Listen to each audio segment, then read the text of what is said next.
Hey guys, Gerber here, doing another interview. If you've watched any of my videos lately or last week or whenever, all flipped around, I'm doing a bunch of videos on one day so that I can have like a semi-constant stream of content for you guys. I promise I'm not wearing the same shirt just so I can record videos. This was all done on this shirt's day. Alright, so today we got Wytches, that's Wytches with a Y, by Scott Snyder and Jock, with colors, I believe, by Hollingsworth. I think that's who it was who did the colors. Anyways, let's move past that. This was a pretty awesome story. Scott Snyder can create one hell of a fucking plot twist, and I would have to say he's kind of like M. Night Shyamalan of comic books, but he doesn't destroy everything that he touches and that we all love. Looking at you, Airbender. So the art in this is pretty cool when it's not kind of like fucking itself up. Here, let me show you guys a pretty. Here we have just an awesome scene with our main protagonist Sail, which that's her name, Sail, being sent off to school by her dad. Really cool, clear art. Reminds me of kind of like cell shaded, like those old school mystery comics where, you know, there's kind of like exaggerations drawn onto the gauntness of the face, the sharpness of the jawbone, stuff like that.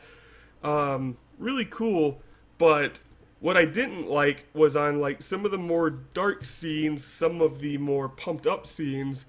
This is just the first page. It's really a cool introduction to what's going on in this story, but it kind of gives you an idea. A lot of it is this dark art, and it has these like splatters, is the best way I can describe it, that is just kind of like sprayed across the whole page.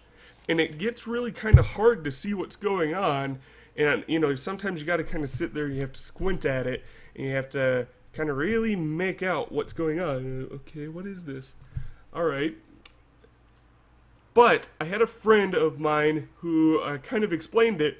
These splatters seem to only appear when the witches are a part of the scene, or when it's like a really pumped up action moment.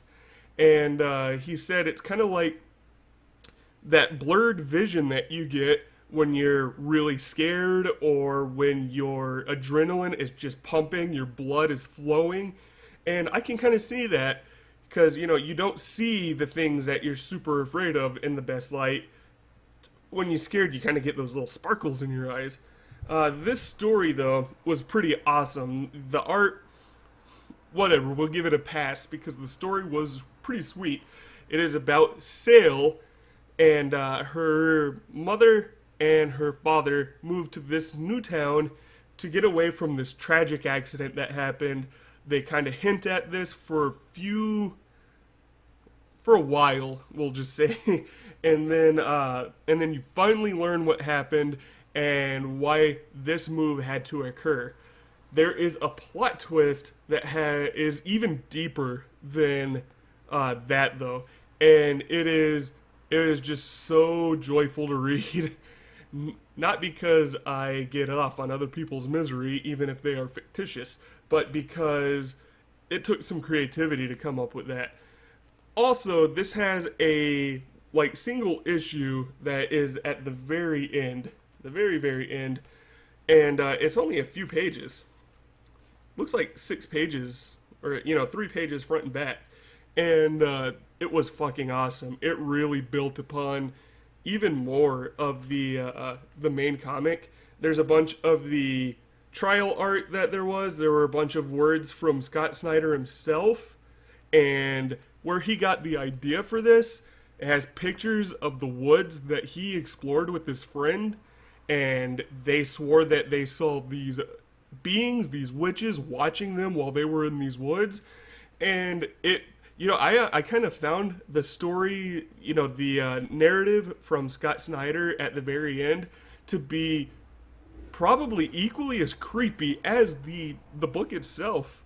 But the book itself was really awesome. This really builds an atmosphere it really, really tries to get you to really burn through these pages. And I implore, slow down when you're reading this book. I know you're gonna want to burn through it for the story, but slow your ass down, slow your roll, and really take in the art, because the art is just, it's awesome when it's not blurring itself up. It's so nice. It's pretty, and it's dark. And if you go past it, you're gonna miss some shit.